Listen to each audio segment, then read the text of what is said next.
Hi everyone, welcome back to Novel Nomad and welcome to one of my many promised book challenges TBRs. Now these challenges I plan to do throughout the year. So number one, I will be doing the Reading Women's challenge, and that I introduced a little bit in my Vlogmas series, but I'll be going a little bit in depth because I've had time to review a lot of my books on my shelf that I want to get off. I'm also participating in the Unread Shelf TBR project that is mainly on Instagram. I'll be posting that, but it's basically there's 12 prompts throughout the year to be, or in January you do a certain prompt, and I'll be doing that throughout the year. I've had to kind of mix and match a few just because some prompts work well in both challenges, and so I've been trying to do that as much as possible. I'll also be posting up very soon my Adelaide Writers Week TBR, just because that is coming up at the end of February into the start of March, and that's going to be a very exciting time. I'll also be doing my Adelaide Writers Week vlogs, but for today, why don't we just get straight into the STFU Reading Society's AusLit Reading Challenge for the year. Now, STFU is a really cute little Instagram group. I believe they're based out of Melbourne, I could be wrong, Melbourne or Sydney, in Australia, and they do these absolutely amazing little like sit down reading sessions where everyone just gets together picnic style, but you have like a quiet reading time. So instead of talking, you just be together and read. So it's quite adorable. But they did an AusLit reading challenge for the year of 2020, and I thought I absolutely have to participate. Now these are just not all of them. I will need help with a few of the prompts, but I'll leave the link down below for their Instagram where you can actually see the challenges itself. But without any further ado, let's get into it. So number one is found on #Bookstagram Australia. Now these have a huge range of titles. Specifically, I think we're looking for AusLit, so anything written by Australian authors, and I scrolled through that and I found the ever beautiful Constant Hum by Alice Bishop. This is not only published by Text Publishing, which is based out of Melbourne, but it's also an absolutely stunning cover, and I'm very excited to get this off my shelf, my TBR shelf, because it's been on there for a little bit too long. I did like start dabbling in it, but I didn't finish it, so I definitely want to finish this one. And if you want to read this book, and it is found on #Bookstagram Australia, then feel free to pick this up with me. So number two is to read an Australian classic, and that is going to be My Brilliant Career by Miles Franklin. Now we even have a Miles Franklin Award. She was an amazing writer. This is the early biographies of her life. I believe she grew up in late 1800s, early 1900s Australia, and so it's a really unique take on a woman's experience, but it's also a very liberating novel. She's a very powerful character, Miles Franklin, and I can't wait to actually read this because I know so much about the Miles Franklin Award and the winners of that award itself, but I haven't read her actual biography before, so I definitely want to pick this one up. It's also in this amazing cover. These were published by Virago, and it's a series of them, as you can see them all here. But this is just, it's so beautiful for the Australian outback, that kind of really, that red sand. So I definitely want to pick this one up. Book number three is a book by an Indigenous Australian author, and that is going to be The Yield by Tara June Winch. This is also on, I've actually already started reading this. This is also on my reading list for Adelaide Writers Week. I put this on here as well because it just fits it so well. I do have other Tara June Winch books to read, but this one I definitely want to get off my TBR shelf. I am reading this for Adelaide Writers Week because she is coming. I'm very excited to see her. But I think overall I mainly want to really understand, because this is a story following the writing of an Aboriginal language book or dictionary, which is really fascinating. And Aboriginal language has so many different dialects, it's absolutely astounding. So I just wanted to have a little bit more of a background, and I haven't read any of Tara June Winch's stuff before, so this is high on my priorities. But otherwise it's a beautiful cover. I mean, just look at that back. It's just stunning. but I'm enjoying it a lot so far, so I want to see how it goes the further I get in. Okay, so I need help for prompt number 4. Now number 4 is to read a book about cli-fi, which is climate science, sci-fi fiction, or you have climate change non-fiction, specifically by an Australian author. I haven't got anything on my shelves that's by an Australian author, so that's a bit of a bummer. But if you know of anything or can recommend, please let me know down below.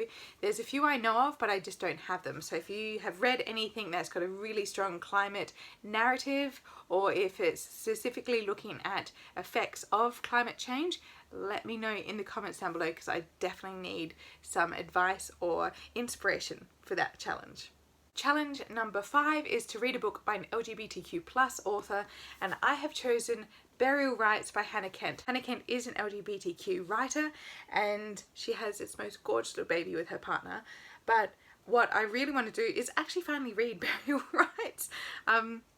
I know of it so well. I've talked about it with people. It's just interested to me so much, and it's finally come back from being borrowed out to my brother, so it's finally back in my hands, and I definitely want to read this. It's signed by Hannah Kent as well. She lives in Adelaide, so I thought a local author as well is always fabulous to support. So challenge number 6 is to read a Love Oz YA. So hashtag Love Oz YA was kind of promoting YA books within Australia, because obviously when the YA market hit, a lot of the big publishers were going for the US and international authors. But what I love is reading local YA books. Most of the YA books I read when I was younger were from local writers, and I'm going to be reading once again a local writer, which is Poppy Nusso, and it's Making Friends with Alice Dyson. If you are in the US, don't worry, it is being re-released in the US. It's got such a gorgeous cover. I cannot wait to see the reactions of it. But it's a really, from everything that Poppy has told me, because she comes into one of our local book clubs, and it just sounds so exciting. It's sold really, really well, and it's a really fun book. Oh, she even was giving out bookmarks, and just look how cute that bookmark is. I just can't wait. I absolutely can't wait to read this book.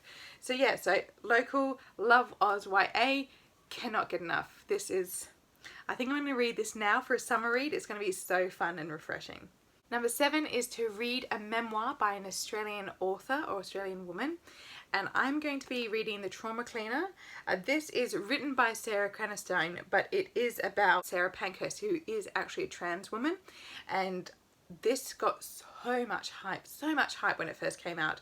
Once again by Text Publishing, the lovely publishers in Melbourne, and it just follows her life from before she moved into the trans community, and then you follow her into her various different jobs, and finally she became a trauma cleaner.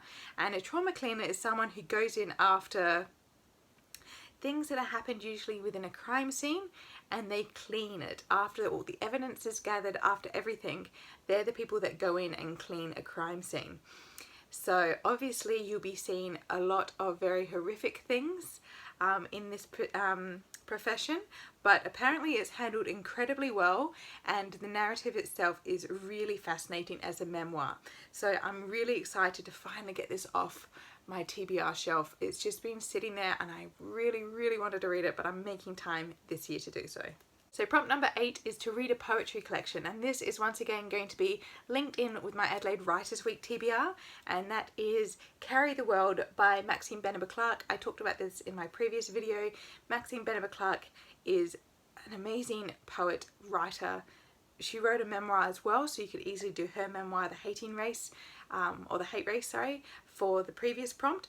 But I've always wanted to read her poetry, and what I've read so far is incredibly powerful, and I cannot wait to finish this off. But yeah, a really fabulous poetry collection by an Australian poet.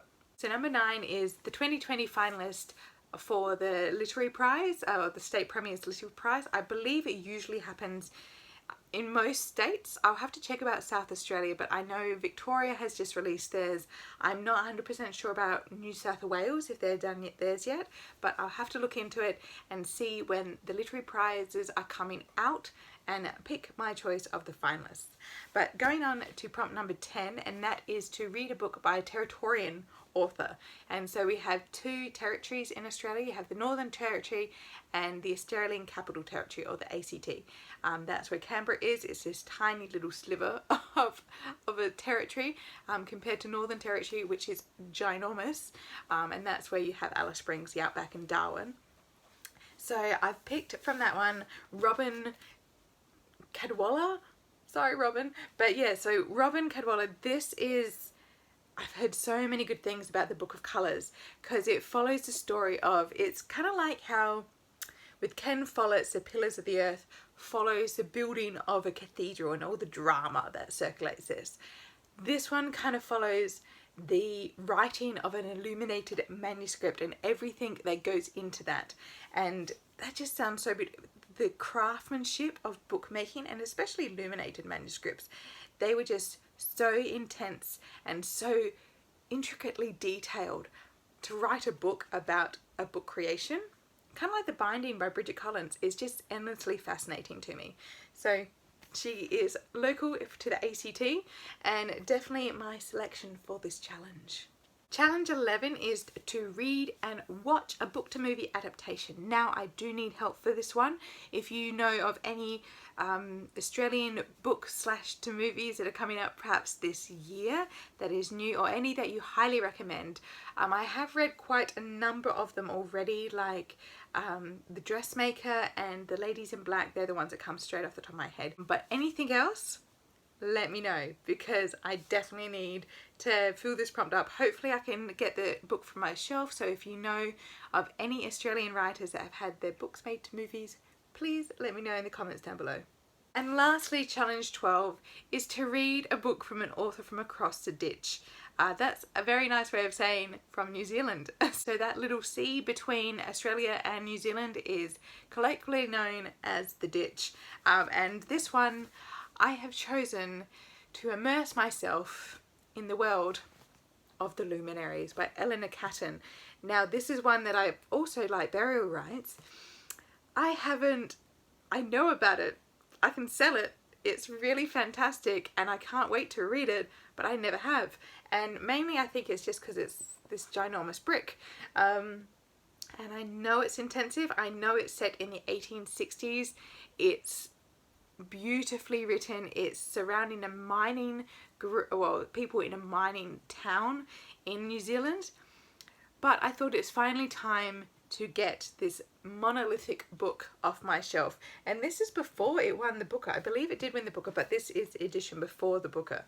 So I've had it for a very, very long time and I need to read it. So this is finally going to be coming off my shelf. Eleanor Catton is very, very well known, obviously, since this book, but also before in New Zealand. And I had the wonderful opportunity to meet her at Adelaide Writers Week when this came out. Okay, so those are my lovely selections for the SDFU Reading Society challenge / Auslit. I tried to get as many women writers. Weirdly enough, I have a lot of women Australian writers on my pile. I think they actually all are female writers. But please, in those 3 prompts that I don't have anything for, let me know anything that you've read that may fall within those prompts that really enjoyed. Or if you want to participate, I'll link all the links down below so you can find out all the information and prompts. And I'll see you next time. Happy reading. Bye.